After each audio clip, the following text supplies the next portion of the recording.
आस्था एक सामान्य सी लड़की थी जो एक छोटे से कस्बे में अपने माता पिता और दो छोटे भाइयों के साथ रहती थी। उसके जीवन में कोई बड़ी मुश्किल नहीं थी, सब कुछ ठीक चल रहा था। लेकिन एक दिन उसकी ज़िंदगी में एक बड़ा मोड़ आया जब उसे अपने कस्बे में रह रहे एक लड़के आदित्य से प्यार हो गया। आदित्य शहर से आया था। वह यहाँ के इंटर कॉलेज में हिंदी व्याख्याता पद पर था। आदित्य की आंखों में जो सपने थे, आस्था ने उन्हें देखा और उन सपनों में खुद को भी पाया। दोनों एक दूसरे से छिप छिप कर मिलने लगे। एक दिन पिता रामनाथ को जब यह पता चला कि वे दोनों एक दूसरे से प्यार करते हैं, तो उन्होंने आदित्य को बुलाया और कहा, छुट्टी के बाद मिलना, मैं तुमसे कुछ बात करूंगा। रामनाथ उसी इंटर कॉलेज में प्राचार्य पर थे, इसलिए छुट्टी के बाद मिलने के समाचार से वह शंकित था। इस बात से भयभीत था कि मेरे और आस्था के प्यार के संदर्भ में इन्हें पता तो नहीं चल गया। वह हिम्मत जुटाकर छुट्टी के बाद उनके ऑफिस में आया और उनके सामने खड़ा हो गया। रामनाथ एक टक उसे निहार रहे थे। ऐसा लग रहा था कि उसे पूरी तरह से परख लेना चाहते थे। बेटी का जो सवाल था, बाहर से आए हुए व्यक्ति को कोई अपनी बेटी यूं ही नहीं दे देता। उसे एक टक निहारने के बाद फिर उन्होंने उसे बैठने के लिए कहा। रामनाथ का पहला प्रश्न था, मेरी बेटी को कब से और कितना जानते हो? 4 महीने पहले हम गांव के बाजार में मिले थे, तब से हमारी जान पहचान हुई है। रही बात कितना जानने की, तो मैं कह सकता हूँ कि हम दोनों एक दूसरे को पूरी तरह से जानने लगे हैं। मैंने इस संदर्भ में आपसे बात करने की कई बार हिम्मत की, मगर जबान के शब्द अभी तक बाहर नहीं आए। अब जब आपको पता लग ही गया है, तो मैं कहना चाहता हूँ कि सर, अगर आपकी आज्ञा हो तो मैं आस्था को अपनी अर्धांगिनी बनाना चाहता हूँ। यदि मेरा आदेश न हो तो? रामनाथ ने प्रश्न भरी नज़रों से उसे देखा। आदित्य बोल उठा, सर, आपके आदेश का पालन होगा। हम यही समझेंगे कि आप समय चाहते हैं। मैं किसी और से शादी नहीं करूँगा। आपकी सहमति का इंतज़ार करूँगा। मेरी बेटी को इतना चाहते हो? हाँ सर। सुनकर रामनाथ की आंखें चमक उठी। आदित्य और आस्था की शादी हो गई। आदित्य ने कस्बे में 3 कमरे का मकान किराए पर ले लिया। आस्था भी ऑनलाइन कुछ काम करने लगी थी। दोनों ही व्यस्त थे और शादी के लायक थे। दोनों परिवार अत्यधिक खुश थे। एक परिवार को अच्छा दामाद मिल गया तो दूसरे परिवार को अच्छी बहू मिल गई। देखते देखते 3 वर्ष बीत गए। इन 3 वर्षों में उन दोनों ने एक दूसरे पर खूब प्यार लुटाया। समय चक्र बदला। उनकी खुशियों को भी तब ग्रहण लग गया जब उसकी सास कुछ दिन रहने के लिए उनके पास आई, पर हमेशा के लिए रहने लगी। वह पति से झगड़कर बेटे के पास आ गई थी, पर यह बात आस्था को नहीं मालूम थी। वह कभी खाने में मीन मेख निकालती तो कभी समय पर नाश्ता न मिलने पर गुस्सा करती, कभी समय पर चाय न मिलने पर उसे डांटती। बेटे के सामने तो अच्छी बनी रहती थी। बेटा जैसे ही कॉलेज जाता, वैसे ही उसे बहू में हर काम में कमियां दिखने लगती थी। एक दिन तो उसने हद पार कर दी और उसे गुस्से में बांस तक कह दिया और आगे यहाँ तक कहा कि अगर तू इस परिवार को वारिस नहीं दे सकती तो हमें तुम्हारी कोई ज़रूरत नहीं है। और अब वह उसके खिलाफ अपने बेटे के भी कान भरने लगी थी। धीरे धीरे आस्था को यह एहसास होने लगा कि उसका जीवन अब वैसा नहीं रहा जैसा उसने सोचा था। आदित्य का भी व्यवहार बदलने लगा था। पहले तो उसके समक्ष धर्म संकट रहता था कि वह सास बहू के झगड़े में माँ का साथ दे या पत्नी का। कभी पत्नी का साथ दिया तो माँ की आंखों से बहते झरने से वह सहज नहीं रह सका। इसका परिणाम यह हुआ कि वह भी बात बात पर पत्नी पर गुस्सा करने लगा। कभी वह उसे प्यार से समझता, कभी गुस्से में आकर उसे ताने देता। एक दिन आदित्य ने सारी सीमाओं का अतिक्रमण कर दिया। आस्था के साथ शारीरिक हिंसा की, उस पर हाथ उठाया, उसे धक्के देकर गिरा दिया, लेकिन वह चुप रही। शादी के 5 वर्ष आते आते आदित्य का व्यवहार बद से बदतर हो गया। वह कभी कभी शराब भी पीने लगा और घर लौटते ही गुस्से में आकर आस्था को तंग करने लगा। कभी वह उसके काम में कमी निकालता, कभी उसके बोल चाल के तरीके को लेकर ताने देता। कभी कभी वह उसे मानसिक रूप से परेशान करने के लिए उसके परिवार के बारे में कुछ बुरी बातें कहता। आस्था को यह सब सहन करना पड़ता था, क्योंकि उसके लिए यह मान लेना आसान था कि ये सारी बातें कहने का पति को अधिकार है। जब आस्था की सहन शक्ति जवाब देने लगी, जब पति परमेश्वर नहीं यमराज दिखाई देने लगा, तो उसने एक दिन अपने माता पिता को संपूर्ण स्थिति के बारे में बताया। मगर उन्होंने इसे एक साधारण घरेलू झगड़ा समझ और आस्था को समझाया कि यह सब तो हर घर में चलता है, हर शादी में कुछ न कुछ दिक्कतें आती हैं। इस प्रकार आस्था की चुप्पी और भी गहरी हो गई।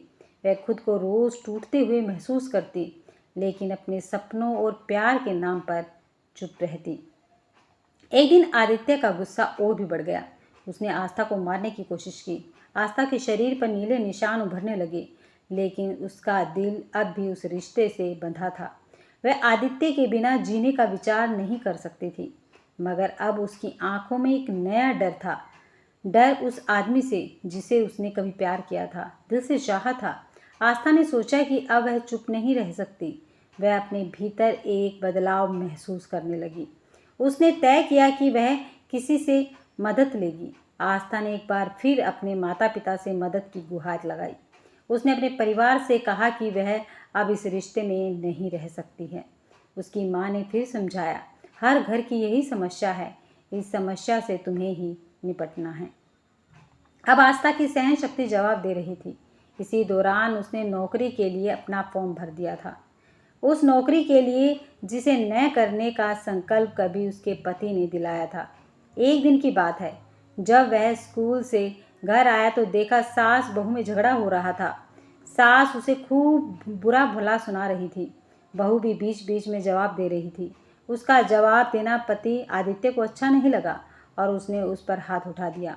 पति के उठे हुए हाथ को पकड़कर आस्था बोली, बस अब बहुत हो गई तुम्हारी दादागिरी। तुम सबने अपनी सीमा का अतिक्रमण कर दिया है। मैंने सब कुछ सहा।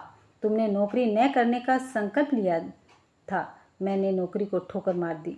तुमने 5 वर्ष घर में किलकारी न गूंजे, यह संकल्प दिलाया, मैंने उसे भी स्वीकार किया। अब तक तुमने मुझे जैसा रखा मैं वैसे रही। सास के ताने और तुम्हारी गालियाँ सुनते सुनते मैं पक गई हूँ, लेकिन अब नहीं। तो तुम क्या कर लोगी? मैं तुझे घर से निकाल दूंगा तो कहाँ जाओगी?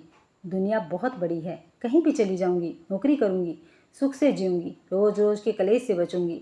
तुम्हारी यही इच्छा है तो मेरे घर से निकल जा, फिर कभी इस घर में दस्तक मत देना।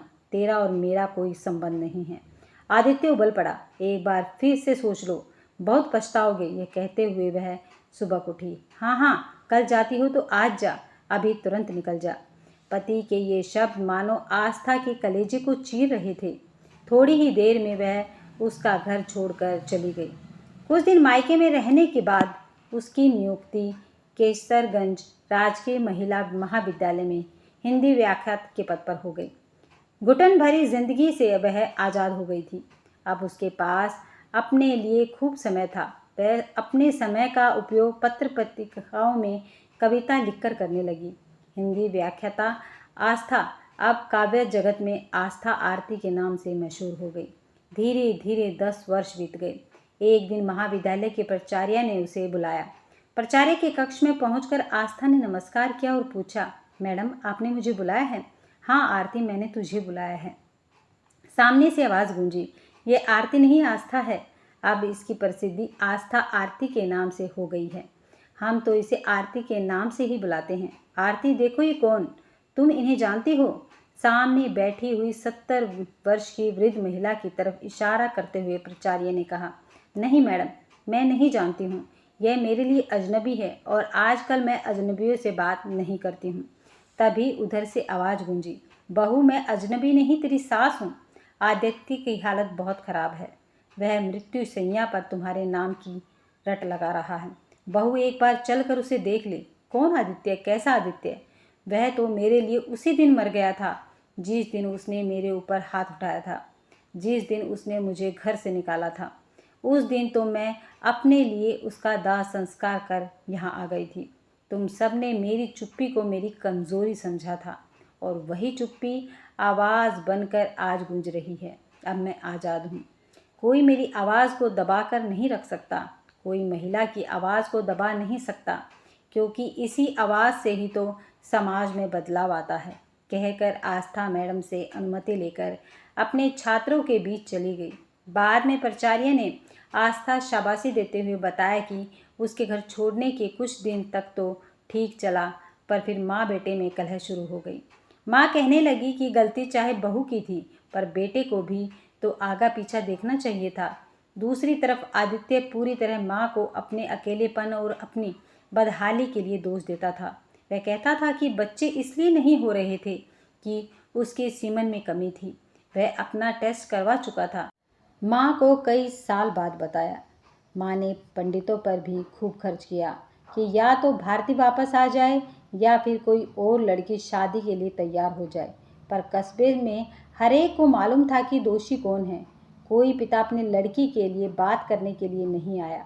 आदित्य ने ज़्यादा पीना शुरू कर दिया और उसकी किडनियां खराब हो गई। इलाज के लिए पैसे भी नहीं बचे थे, क्योंकि बहुत सा पैसा तो पूजा पाठ में बर्बाद कर डाला गया था। प्राचार्य ने आरती से कहा, तुमने तब सही कदम उठाया। पति जीवन साथी होता है, कोई परमेश्वर नहीं। काश हम यह शिक्षा हर लड़की को दे पाते।